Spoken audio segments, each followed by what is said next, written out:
If you had to leave your home in the middle of the night, under the cover of darkness, because of war, maybe with a child under each arm, what would you take with you? And what would you be leaving behind? My name is Jim Lommasson. I'm a photographer and an author. I'm a recipient of the Dorothea Lange Paul Taylor Prize from the Center for Documentary Studies at Duke University. And I've been working with Iraqi and Syrian refugees since 2010. They've left their home and their homeland to come to the U.S. for safety. Our collaborative photography and writing storytelling project is called What We Carried: Fragments and Memories from Iraq and Syria. This summer, from Memorial Day to Labor Day, our work, What We Carried, will be exhibited in New York City at the Ellis Island National Immigration Museum, across from the Statue of Liberty. Ellis Island is the most appropriate place for stories of immigrants and refugees in America. This is an extremely relevant moment because of travel bans, xenophobia, demonization, and othering. What We Carried is a bridge-building project. This is an opportunity for those who have fled because of sanctions and our wars to tell their very human, personal stories of their long, difficult, and complicated journey to America. 1 million people will see the exhibition and learn the stories of leaving one's homeland. Here's how the project works. I ask participants if they'll allow me to photograph those few things that they brought with them. And those things might be a picture of one's mother, it might be a Quran or a Bible, a teacup, or a document. And after I photograph the object, I print it on a piece of 13-inch by 19-inch archival paper, and I return it to the participant. And then I ask the participant to write why they brought that object above everything else with them on their long journey.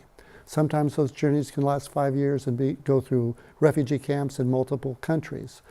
But once the viewer sees the finished product, the object and the text, we start to ask ourselves, well, what would I bring with me if I had to leave? And the next question that we ask ourselves and realize is, oh, what are we leaving behind? That's everything else. That's our university, our job, our family, our language, our culture, our history.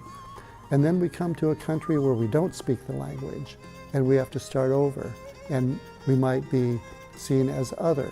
And so I think when the viewer experiences the imagery, I think it really does have a profound effect, and it helps us to have more empathy and compassion for those who have fled their homeland and come to the U.S. So I started this project in 2010. I've been working with the Arab American National Museum in Dearborn, Michigan for about 5 years. And the museum has been traveling What We Carried. And so What We Carried has probably visited 10 or 12 different cities.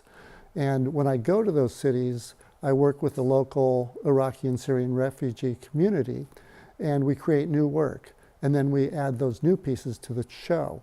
And so I'm really grateful to the Arab American National Museum for moving the project around the country. It's getting great exposure, and Ellis Island is going to be the best place to show this project, and we'll get the most views. And so I'm really excited about that possibility. We need your help. I've been working on What We Carried for about 8 years, and it's an expensive project to do. There's a lot of travel and expenses. We're working on a book. The book should be ready by the opening on May 28th, Memorial Day, at Ellis Island. And the book requires designers, translators, printers, and editors.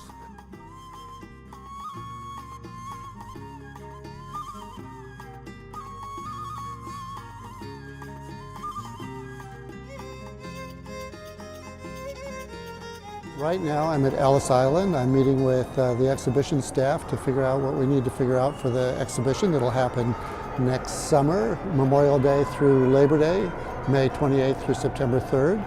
And I just want to thank you for watching the video, and if you can help us in any way, that it's wonderful.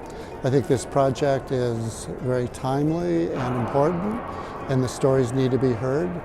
So thanks for watching the video. I hope you can help us, and I hope to see you at Ellis Island next summer.